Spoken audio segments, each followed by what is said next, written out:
Hello again, everybody, and welcome to episode 26 of going through a 1971 Topps Vending box. These are some of the highlights of the cards we've gotten so far in those first 24. We've gone through over 350 cards. I've gotten some just gorgeous looking Carews, a few other Hall of Famers. So far, just one Seaver, one Bench, one K-Line, who are all in this series too. But we've done well on some other cards and some real nice cards. Got a gorgeous Minnesota day. Getting towards summer here. Our high school team, unfortunately, that I coach is now out of the playoffs. As we lost, did not make it to state tournament. So now the kids will be starting summer baseball. Minnesota Legion baseball is real big. I coach that team, so it'll be a lot of fun. Fun with the kids. But let's go through. So we get a little more than a pack's worth of these 71s. And let's see who we get today. There's a Bobby Tolan card. A light on the black on him. He was a good player, good outfielder with speed and some power. Got a Hall of Famer, a recent Hall of Famer here in Gil Hodges. And that looks like a pretty nice card. Not perfect centering, but not bad. Got a Jerry Moses.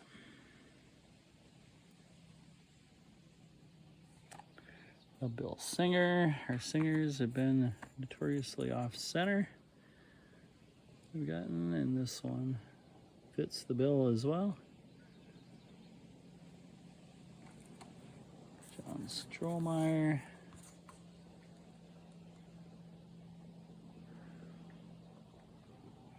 So I always like to imagine that I am back in 71, which is actually 2 years before I started buying cards. And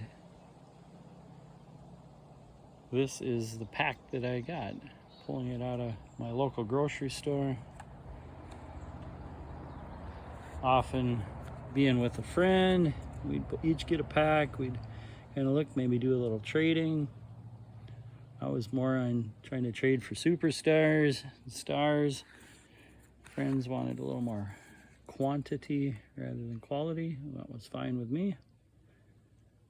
And then we'd go play all-star games with our cards, which was looking at the backs and the stats, and we go one stat at a time, going head-to-head cards against each other. It's a real nice Dave Marshall. Well centered. Jim Lytle. Another very well centered card. Here's our Mayberry. See if we got another short Mayberry. I believe we do. See, all of our Mayberries have been narrow. I think this is now our fifth one. And that's something that happens not just in vending, but maybe a little more notorious in vending. But there you can see, trying to line up a Mayberry next to the card under him, and you can see how he's short side to side. Happens in wax, but happens especially with older cards where not all the cards are going to come out the same. And it's kind of funny how the same card has come out short for every one of these. And if you look at this vending box, you can kind of see how it's a little uneven. That's because there are probably some that are a little shorter, some that are a little longer, but that's just the way they came out. So being this was episode 26, we're not going to do a whole lot extra today, but I did put out probably the best number 26 of all time, Wade Boggs. And since he's a newer guy, I went with a 2 and a 6 that we can look at a little bit. All these guys were big for hitting and winning batting titles. Harry Heilmann won 3 batting titles, and the lowest average he had in those 4 batting titles was a 393 season. He had one 403 year, 1923. We got Stan Musial, So actually I should tell a little bit. This is a 1923 W515. These came as strip cards. So they came as cards in a strip, I believe, of 10. There were 60 cards in the set, so 6 different strips, and you had to cut your own card from the strip. They're blank backs. I'm not sure how much they cost at the time. And then this is I really like this Stan Musial. It's my favorite Stan Musial card. It's a 54 Red Heart card of Musial. Just really nice color. The Red Heart cards that came in, well, not in dog food, but from dog food, the Red Heart, you can see big league dog food. Red Heart sold dog food, and then you could get a coupon if you sold, I think, 2, whatever it was, something on the label, in with a dime in the mail, and they would send you a Red Heart card. And there were 3 series. Each one had 11 cards. There's the red backs, blue backs, green backs.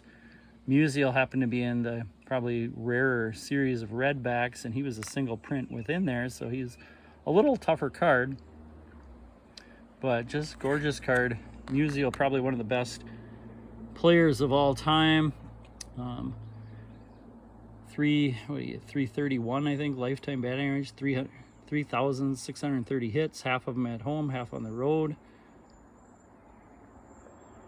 Won maybe 8 batting titles, and I think he won just as many OPS titles as well, which is a little different. And I don't think Heilmann won any OPS titles. He was a high batting average guy, but he also played in the era of Gehrig and Ruth, which made it a little tough to win a OPS title with the way those guys slugged. But Musial was everything: average, power, lots of doubles, lots of triples. You can see this 1953 season on here. He had 200 hits, 53 doubles, 9 triples, 30 homers, 113 ribbies, hit 337. Just great all-round player and outfielder. And then 26, he was a 328 lifetime hitter here, Wade Boggs. This is from my senior year of high school, 1983.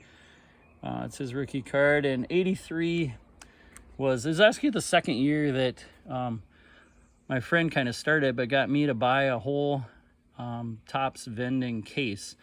So that's 12,000 cards. So that's kind of, we did that in 82 and 83, and that's what we did with our little money that I was working for community ed, making about $3 an hour. That's what I did with my money.